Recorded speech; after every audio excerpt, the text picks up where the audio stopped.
We have a representative for Mr. Adedeji Owonibi taking us through cryptocurrency and criminal elements. Please, can we put our hands together for him? My name is Abdul Hafiz Ibrahim. I'm a certified cryptocurrency investigator and a cybersecurity researcher with A&D Forensics.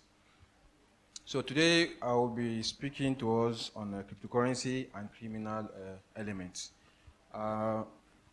This was supposed to be taken by my boss, my mentor, but he had to attend to an emergency. All right, this is just a brief of who my mentor is, Mr. Adedeji Owonibi. Since we are trying to minimize time, we just keep through this. So these are the things we'll be looking at.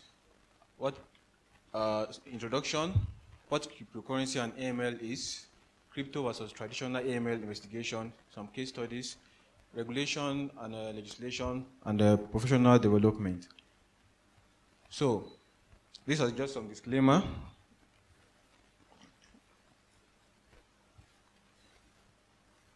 Then cryptocurrency. What is cryptocurrency? It's just a digital representation of value that can be digitally traded or transferred and as well invested. So this is just what a cryptocurrency or a digital asset is. So what is not a virtual asset? We just spoke about what a virtual asset is. Now looking at what is not a virtual asset, it's not a digital representation of fiat currency. So you can't say you have a representation of a physical cash, say your Naira, and then you are representing it as a digital currency. No. They are two separate entities, and it's non-convertible and centralized virtual asset. So what are the characteristics of a cryptocurrency? For example, Bitcoin. We have various cryptocurrencies like the Ethereum, the Monero, the Zcash, and the likes. So it is decentralized. A cryptocurrency is decentralized. It's open source, which means anybody, anyone, man, woman, anybody can use it. So it's mass-based. It is mass-based. So everything that is bedrock of a cryptocurrency depends on math. So it has limited supply. So unlike our fiat currency, like the Naira, CBN can just decide today to print Naira. For cryptocurrency, it is limited. So for example, now Bitcoin has a limited supply. I think by 2024, I'm not sure, when we'll be having the last halving or so. So just to explain, Bitcoin has 21 million cap. That means we can only have 21 million Bitcoins. So when we have 21 million Bitcoin, that is it. There's no mining of Bitcoin again. So the ones in circulation will be what everyone will be using. Then it is borderless. So you don't need anybody's permission to use Bitcoin or cryptocurrency. You don't need permission from anybody to use any of the cryptocurrency. You can transact with anyone. Then censorship resistant. So no one can censor a cryptocurrency, although now we have regulations trying to mitigate the use of cryptocurrency for illicit use, like money laundering, terrorism, and the likes. Then cryptography. This is what secure cryptocurrency. This is what make it secure, the cryptography. So we'll be looking at this one after the other. Then it's pseudonymous. So one of the misconceptions we have about cryptocurrency is that it's anonymous. But then this is not true. It's pseudonymous. I believe we all know what pseudonymity is. That means representing something with another thing. Say your name is Mr. John now. You decide to represent yourself as Mr. Brown or any of those names. So decentralized. A cryptocurrency is decentralized, which means it has a distributed ledger. It uses distributed ledger technology, more like your spreadsheet. We all use spreadsheet here, right? We all use spreadsheet. So, but in this case, everybody can access it.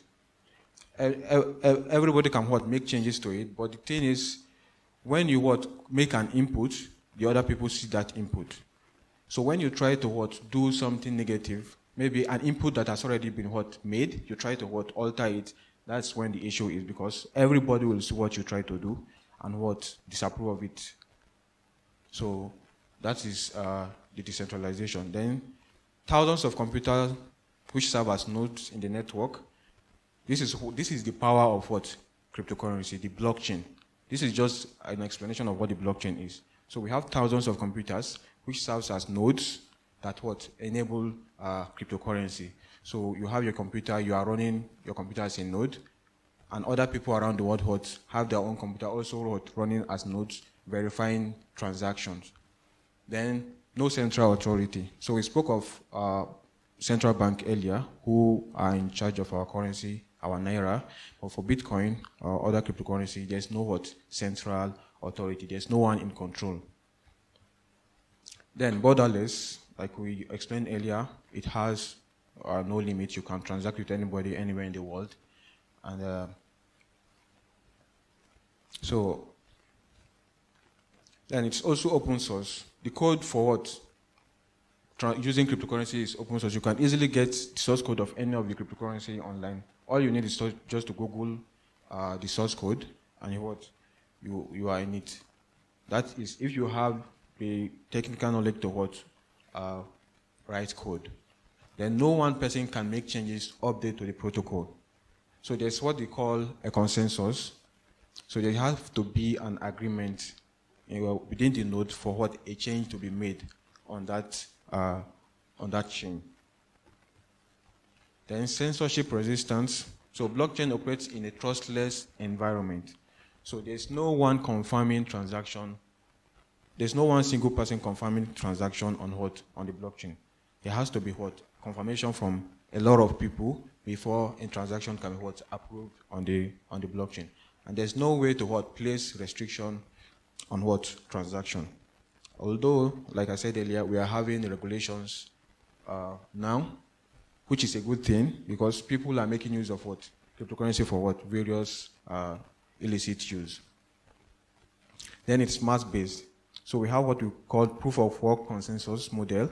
So what this is we all know about mining Bitcoin, right? So miners have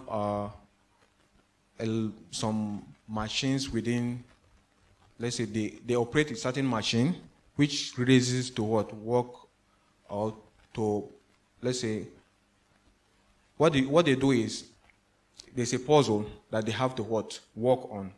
So whoever is the first person to work that or get that puzzle mines that particular block on a blockchain. So that's how you get that's how the Bitcoin come about. That's how what's it called? That's how Bitcoin comes about. That is how mining works. So when a group of people carry out a transaction, this transaction gets grouped in a block. Then this group gets confirmed on the blockchain. So whoever among the miners confirm this blockchain gets a reward in Bitcoin. So this will continue until we have mined at 21 million Bitcoins, which is the total number of Bitcoin that can ever be mined. Then the mathematical challenge, that's what I just tried to explain. Then cryptography, it works with asymmetric cryptography. We have what we called symmetric cryptography, which uses a single key to verify, let's say, a single key to unlock, let's say, an encrypted message. But for cryptography, it uses asymmetric cryptography. So what happens is I have a private key, which I can generate a public key from. So what I do now is give you my public key. You use my public key to encrypt the message and send it back to me, which I then decrypt using my private key. I don't know if we are following.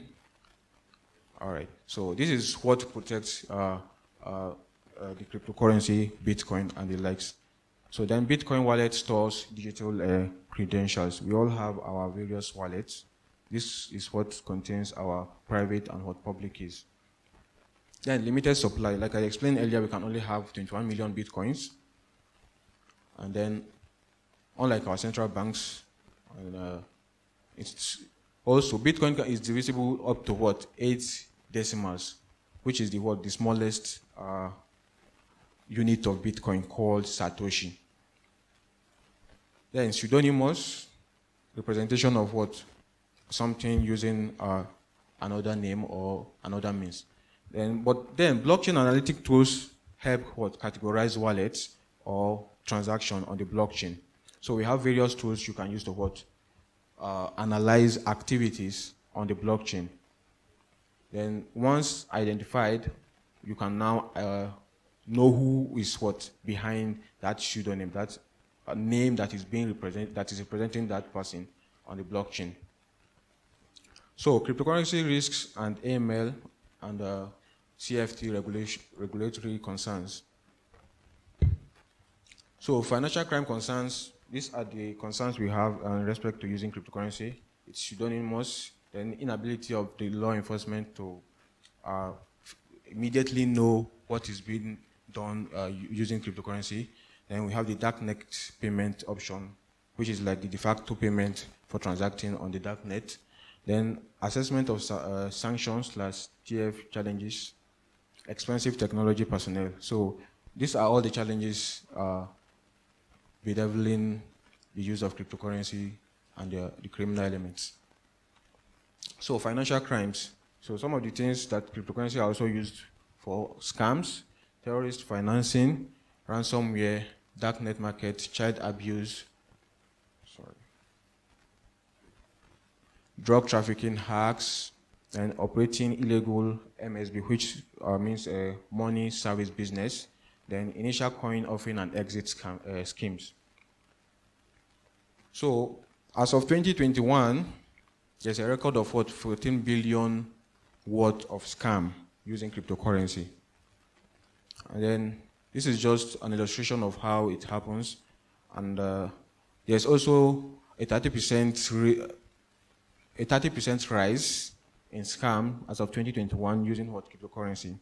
And it's amount to what? 8.6 billion.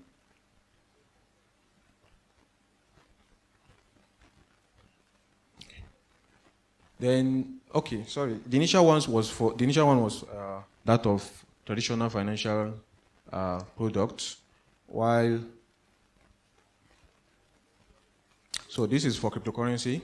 We have 1.3 billion. So there was 270 service deposit address drive, which is 55% of money laundering in cryptocurrency. So this is just an illustration of how they launder money using cryptocurrency. First, it goes through a darknet market and pass through different nodes, enter mixers. Mixers are used to try to obfuscate the transaction happening. What they do is you send your money into a mixer, and that same amount is sent to you via a different address. So as an investigator, this is a challenge because you are pursuing or you are tracking a certain wallet address, and then it just vanishes. You are not able to track it again. So this is a challenge for law enforcement and investigators. Then, okay. So then we have blackmail scams, where people are extorted of their money. Someone has your private information and they are asking you for a payment via cryptocurrency, they are extorting you for your private, using your private images. They are requesting for you to send them a private image, or they would expose the information they have about you. So then there's a reported increase after COVID-19, and also businesses are hesitant to report due to losing reputation. We also have increase of ransomware service, and then mostly happens in these regions. And also, we recorded, in 2019, there was a report of a well-known politician in Nigeria, which was like the first case of a crypto crime, a kidnap crypto crime, where he had to pay $14,000 worth of crypto for her daughter's release. Then hacks and exchange. This is also the figure recorded. Then the darknet market, like I said earlier, is like the de facto Bitcoin is the de facto currency for transacting there.